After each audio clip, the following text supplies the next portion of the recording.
Alright guys, in today's video we have some very exciting PlayStation 5 news to go over and discuss once again, starting with a leaked video that was making the rounds on the internet yesterday, showing some insanely impressive load times for Spider-Man Miles Morales.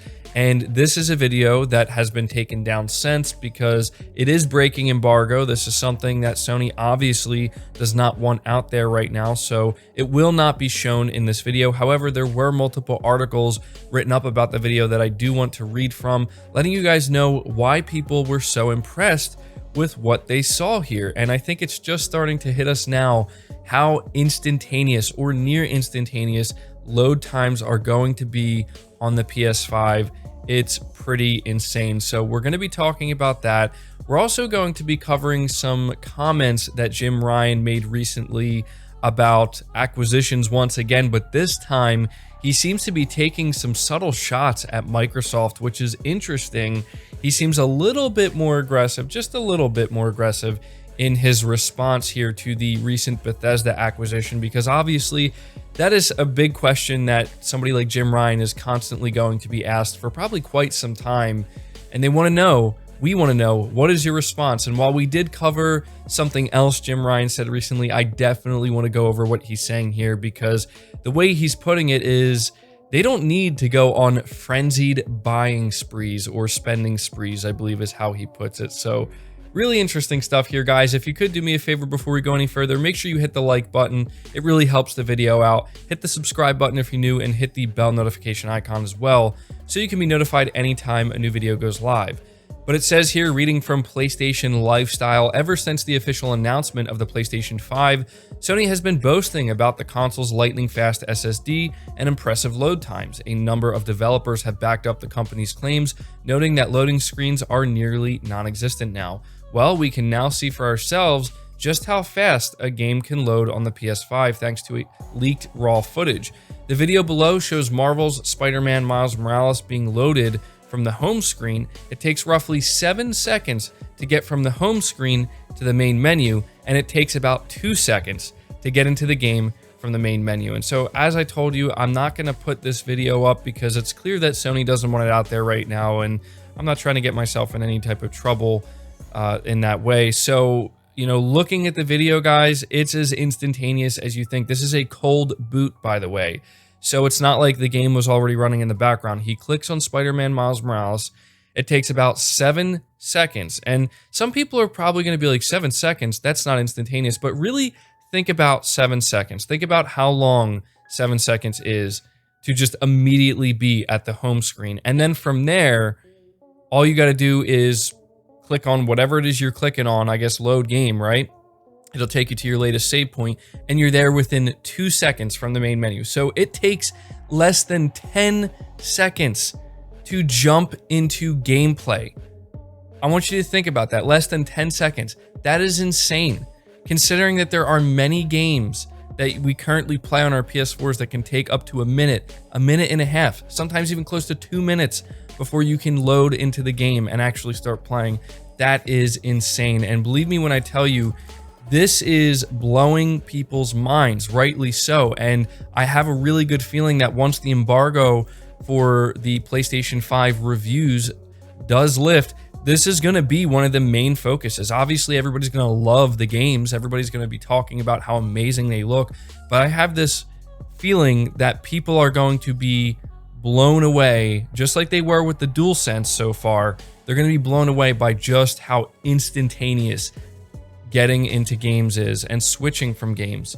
Moving on from that, I want to talk about Jim Ryan's recent comments on Microsoft's Bethesda acquisition, because I did make a video recently titled, Sony responds to Microsoft, but this is something that came, I believe, either that day or the day after, where he has another response, which is just as interesting, if not even more interesting. So this is coming from gamesindustry.biz. It says Microsoft's acquisition of Bethesda for $7.5 billion raised a few eyebrows, but it's really just a headline moment for an industry that's been consolidating for some time. More games companies have been going public and using those funds to go and acquire, while giants like Microsoft and Tencent have been actively seeking teams to buy. Sony too has been getting involved with its $229 million acquisition of Spider-Man developer Insomniac.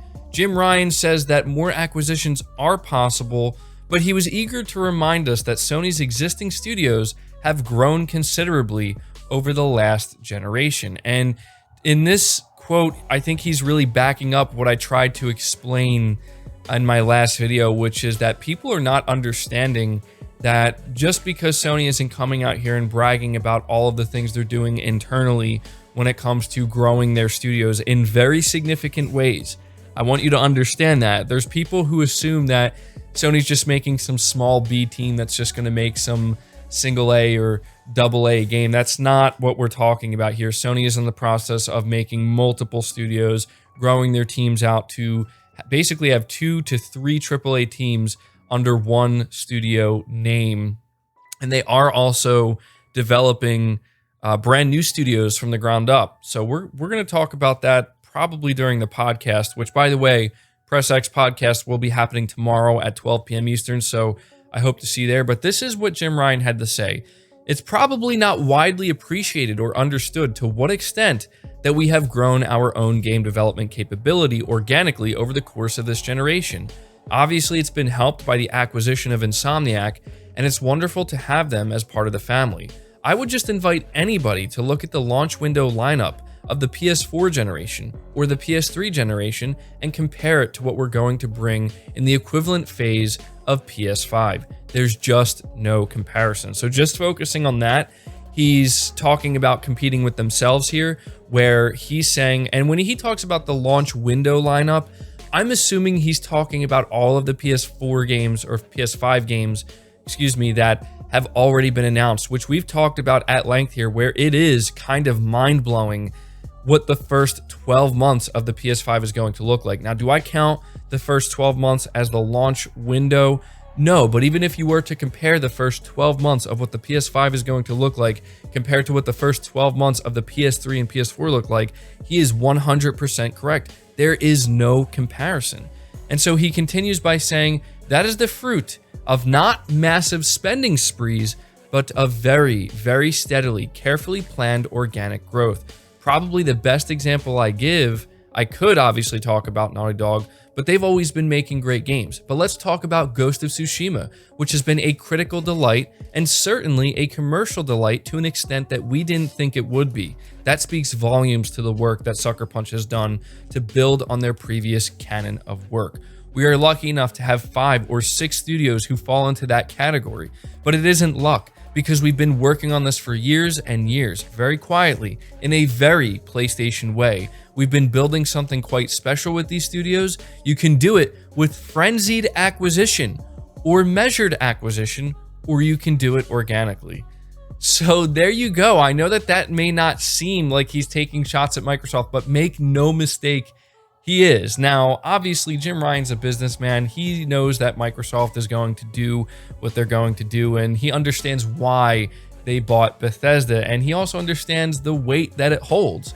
But he's also trying to let everybody know that it doesn't really, at least as of right now, change the overall landscape immediately. It's something that's going to take some time, and he's just trying to make it clear, something that I have been explaining here as well, that when it comes to building talented studios, when it comes to having studios that have this type of quality seal to them, this type of prestige, that's not something that you can really do with frenzied acquisition, as he puts it. Now, can you buy some very talented studios? Like he does say here, you can do that with frenzied acquisition. You can do that with measured acquisition.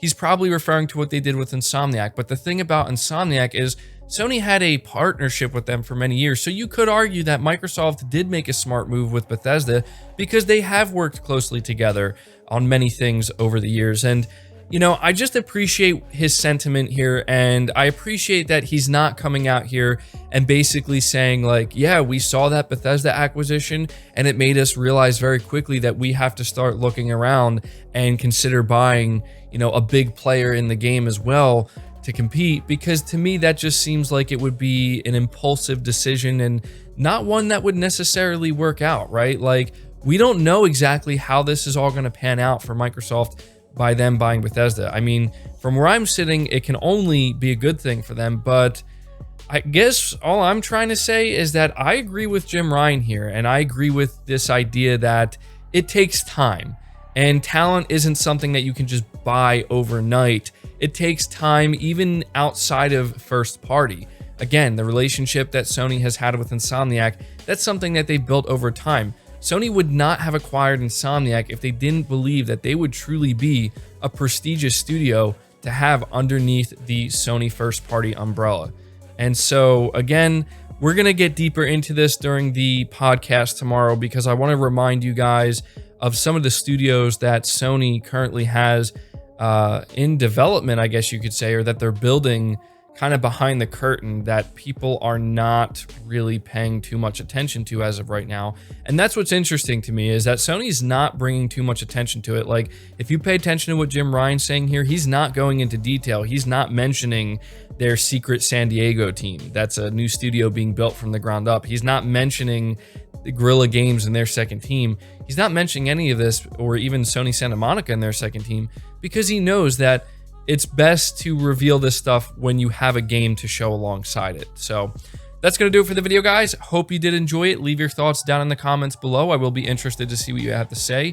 Leave it a like if you enjoyed it. Subscribe if you're new. Hit the bell notification icon, and feel free to share this video out on top of all that. But until next time, guys, take care.